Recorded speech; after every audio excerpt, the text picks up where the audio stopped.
आप करुण कृपा चैनल के माध्यम से जीवन का सर्वोत्कृष्ट लाभ सत्संग लाभ प्राप्त कर रहे हैं। भक्त का जो प्रेम है वो ईश्वर के लिए महापाश होता है, क्योंकि भगवान भक्त के प्रेम से मुक्त नहीं हो सकते, जिसमें बंधकर भगवान को भक्त के पीछे पीछे आना ही पड़ता है, उसको पीछे पीछे उसके घूमना ही पड़ता है। तो इसमें भगवत प्रेम में न तो ऊंच है न नीच है, न कोई छोटा होता है न कोई बड़ा होता है, न मंदिर है न जंगल है, न धूप है न चैन है तो बस प्रेम की पीड़ा। इसे तो केवल भोगने में ही सुख है। जैनाबाई महाराष्ट्र में हुई, वारकरी संप्रदाय से थी। बड़ी अद्भुत प्रेम था उनका ठाकुर के प्रति। कम पढ़ी लिखी थी, लेकिन भगवान के नाम पे बड़ी निष्ठा थी। तो जैनाबाई की भक्ति के वश में होकर स्वयं भगवान मूर्तिमान होकर जनाबाई का हाथ बटाते थे। महाराष्ट्र में कवियों ने लिखा है कि जना संगे दलीले, अर्थात जना के संग भगवान चक्की पीसते थे। भगवान विट्ठलनाथ के दरबार में जनाबाई का क्या स्थान है, इससे सिद्ध होता है कि नदी से पानी लाते समय, चक्की से आटा पीसते समय, घर में झाड़ू लगाते समय और कपड़े तक धोते समय भगवान स्वयं जनाबाई का हाथ बटाते थे। भक्त जनाबाई जब झाड़ू लगाती थी तो श्री कृष्ण कूड़ा भरते थे। वे अपने सिर पर टोकरी को लेकर कूड़े को दूर ले जाकर डाल कर आते थे। ये केवल भक्ति के भूखे श्री हरि भक्त के लिए निम्न स्तर का काम करने के लिए भी वो अपने आप को न्यौछावर कर देते हैं। भक्त के लिए वो कुछ भी कर सकते हैं, उनको कोई नीचा ऊंचा कोई काम नहीं लगता। बस भक्त को खुशी देना भगवान का परम उद्देश्य होता है।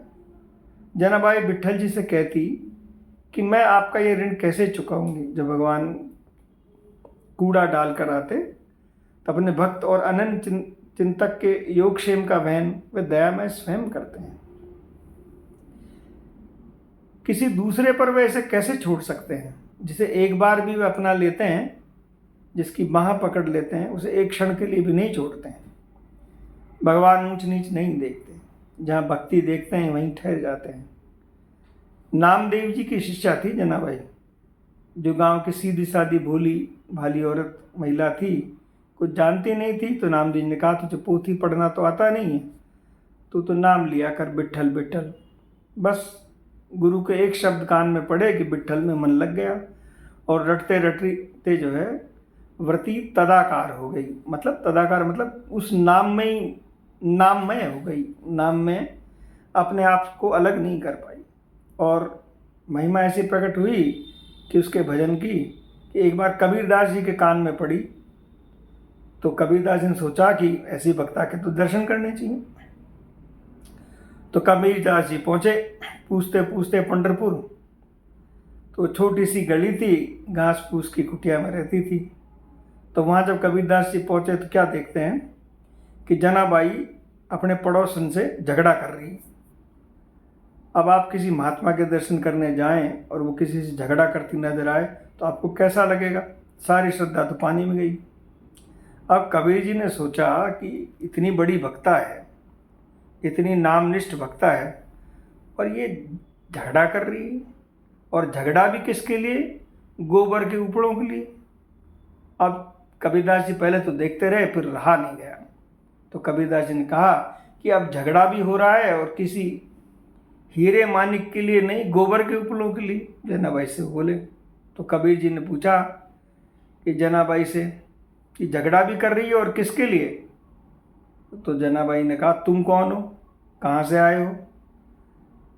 तो जनाबाई तो कबीरदास जी ने अपना परिचय दिया। तो जनाबाई ने कहा, मेरे उपलों को क्या साधारण उपले समझते हो? तो कबीर जी हंस दी, यार गोबर का ही तो है, इसमें असाधारण क्या है?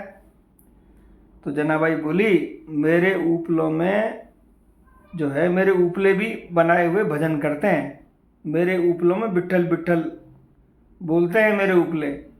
इनमें मेरे उपलों से अपने उपले मिला दिए इसलिए झगड़ती हूँ। तो कबीर जी ने उपले उठाए और कान से लगाए और कहा, मैं निर्णय करता हूँ। 2-4 उपले उठाए और कान में लगाए तो वहाँ यहाँ वहाँ फेंकने लगे।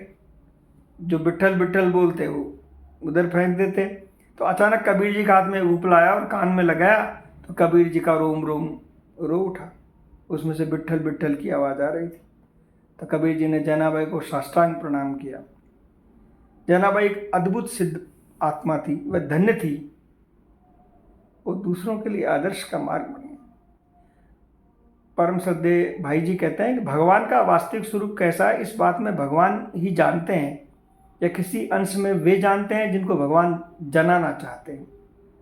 आज तक जगत में कोई भी यह नहीं जान सका कि भगवान ऐसे हैं। कोई कह सकता है और कोई कह सकेगा। यदि कोई ऐसा कहने का साहस कर सकता है तो वह या तो भूला है या आग्रही है अथवा मिथ्यावादी।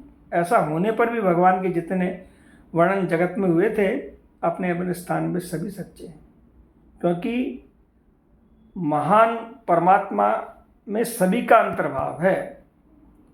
उसी प्रकार जैसे अनन्य आकाश में घटाकाश मठाकाश सभी समझ आते हैं ना। किसी गांव में होने वाली घटना को लेकर हम कहते हैं कि जगत में ऐसा होता है, तो ऐसा कहना मिथ्या नहीं, क्योंकि गांव जगत ही तो है। अतः वह भी जगत है, परंतु ये बात नहीं है कि गांव ही जगत है। फिर जगत का वर्णन भी तो हो सकता है, क्योंकि ये प्राकृतिक ससीम और सूक्ष्म बुद्धि के द्वारा आकलन करने योग्य है। परंतु अप्राकृतिक असीम अनंत अपार अकल अलौकिक परमात्मा का वर्णन तो हो ही नहीं सकता। इसलिए उसे वेद भी नेति नेति कहकर चुप हो जाते हैं।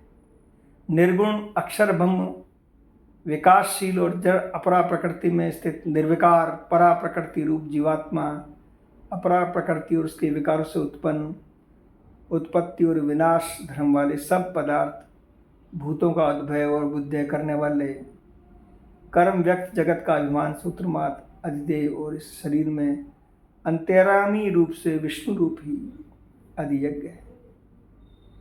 जय जय श्री राधे निताई गौर हरि।